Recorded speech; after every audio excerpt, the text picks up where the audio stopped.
Have you ever wondered what ignited the spark of the Great Revolt of 1857, one of the most significant uprisings in the history of India? Picture this. The year is 1857. The British East India Company has been steadily expanding its control over the Indian subcontinent, and with it, the seeds of discontent have been sown deep within the hearts of the Indian populace. But it was not until the introduction of the new Enfield rifle that the simmering tension reached its boiling point. The Enfield rifle, a technological marvel of its time, was to be the standard firearm for the sepoys, the Indian soldiers serving under the British. However, the rifle came with a significant catch: its cartridges. These cartridges, rumored to be greased with cow and pig fat, were to be bitten off before loading. This seemingly small detail was a monumental affront to the religious sentiments of both Hindu and Muslim sepoys. For the Hindus, the cow is a sacred animal, and for Muslims, the pig is considered unclean. This rumor acted as a spark, igniting the latent discontent among the sepoys. One such sepoy was Mangal Pandey, a soldier in the 34th Bengal Native Infantry. Pandey, incensed by the perceived religious transgression, led a violent protest against the British officers. His actions marked the beginning of a series of events that would forever change the course of Indian history. On the fateful day of March 29, 1857, Pandey was arrested and later hanged for his actions. But the fire he started could not be extinguished. His defiance served as a rallying cry for others, inspiring sepoys across the country to rise against their British overlords. And so, what began as a spark in Meerut soon evolved into a wildfire, spreading across the length and breadth of India. As the revolt spread like wildfire, the heart of India was engulfed in the flames of rebellion. So, what exactly happened? Following the initial spark of revolt in Meerut, a wave of rebellion swept across the country. In the summer of 1857, the sepoys in Delhi rebelled against their British officers, capturing the ancient city. The Mughal ruler Bahadur Shah Zafar, albeit reluctantly, was proclaimed as the Emperor of India, becoming the symbolic head of this widespread uprising. The tide of rebellion did not stop at Delhi. It surged towards the cities of Kanpur, Lucknow and Jhansi. Each city was a chapter in itself, woven into the larger narrative of the Great Revolt. In Kanpur, Nana Sahib, the adopted son of the last Peshwa, Baji Rao II, led a formidable uprising against the British. He was a man of strategic brilliance and valor, rallying his troops to fight with a fervor unmatched. Meanwhile, in Lucknow, the heartland of the Nawabs, the rebellion was led by Begum Hazrat Mahal. She assumed the reins of power after her husband, Nawab Wajid Ali Shah, was exiled by the British. With her son, Birjis Kader, she led the resistance, demonstrating extraordinary courage and leadership. Yet, arguably, the most iconic figure of this revolt was the valiant Rani Lakshmibai of Jhansi. Refusing to surrender under the doctrine of lapse, she fought with undying spirit and unwavering resolve. Her name became a rallying cry for freedom fighters across the country. In Bihar, the revolt was led by another heroic figure, Kunwar Singh, an elderly yet spirited leader. Despite his advanced age, he proved to be a thorn in the side of the British, leading a skilled guerrilla warfare campaign against them. Despite fierce resistance and heroic efforts, the rebellion could not sustain itself against the might of the British Empire. The revolt, while significant, was not successful in achieving its objectives. But what led to its failure, and what were the consequences? Let's delve into it. The reasons behind the collapse of the revolt were multifaceted. One of the main factors was the lack of unity and coordination among the rebels. A sense of common purpose was missing.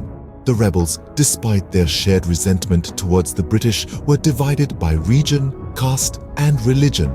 This lack of a united front made it easier for the British forces to quell the rebellion. The British, on the other hand, had superior resources at their disposal. They had a well-trained and disciplined army, advanced weaponry, and efficient communication networks. These advantages allowed them to respond swiftly and decisively to the uprising. Furthermore, not all Indians were in favor of the revolt. Many Indian princes and rulers, fearing the loss of their own power, chose to support the British instead. Their support was crucial in helping the British regain control. The aftermath of the revolt was significant. The most immediate consequence was the dissolution of the East India Company. The British government, realizing the company's mismanagement, decided to take direct control. The British Crown now ruled India, marking the beginning of the Raj. This transition brought about a change in the British policy towards India. The new policy of divide and rule was implemented to prevent any future uprisings. The British deliberately promoted divisions between different religious and ethnic groups, sowing seeds of discord that would have long-lasting effects. The Great Revolt of 1857 thus marked a significant turning point in the history of British India. It marked the end of the company's rule and the beginning of the Crown's direct rule. It highlighted the divisions within Indian society and led to a new British strategy of governance. But more than anything else, it marked the beginning of a new era of resistance against colonial rule, an era that would eventually lead to India's independence. The Great Revolt of 1857 might have failed, but it left an indomitable mark on the psyche of the Indian people. But how does it resonate with us today? The revolt was a cataclysmic event, a turning point in India's long and arduous journey towards freedom. It was more than just a military rebellion. It was the first significant expression of a collective consciousness and a united resistance against the British rule, a spark that ignited the flame of nationalism. This upheaval, though unsuccessful, laid the groundwork for the freedom struggle that was to follow. The revolt served as a clarion call, a wake-up call to the people of India, making them aware of the exploitative nature of British rule and spurring them into action. The seeds of resistance had been sown, and they would eventually blossom into a full-fledged struggle for independence.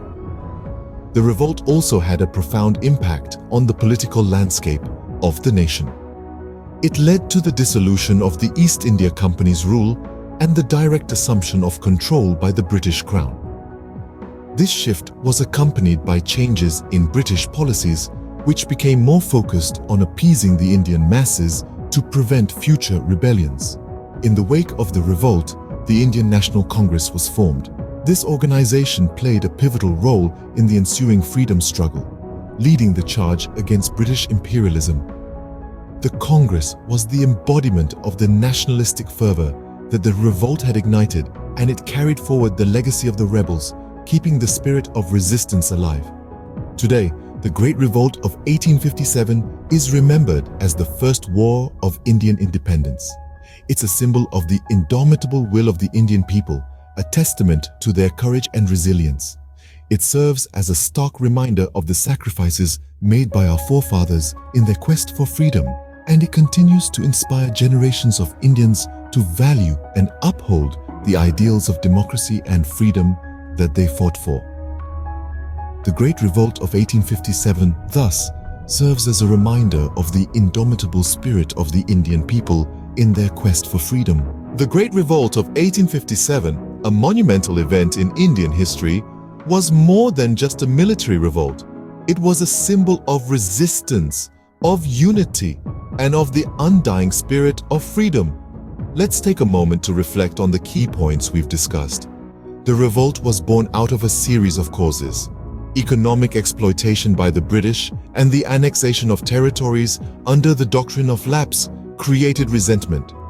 The introduction of the new Enfield rifle, with its greased cartridges rumored to be coated with cow and pig fat, sparked outrage among the Hindu and Muslim soldiers, leading to the spark that ignited the fire of rebellion. As the revolt spread across northern and central India, it was marked by both remarkable unity and notable divisions among the Indian forces. Despite the oppressors' superior military technology, the rebels put up a valiant fight, driven by a fervent desire for freedom and justice. However, the revolt eventually fell due to a combination of factors. The lack of central leadership and strategic planning, coupled with the British's military strength and strategic alliances with local rulers, led to the fall of the rebellion. The aftermath was a period of brutal reprisals, political changes, and a shift in British policies. The legacy of the revolt is significant. It marked the end of the East India Company's rule and the beginning of direct British Crown control over India. It brought about changes in military, administrative, and economic policies. More importantly, it sowed the seeds of nationalism among Indians. The revolt was a powerful symbol of resistance against foreign rule, a symbol that would inspire future generations in their struggle for freedom.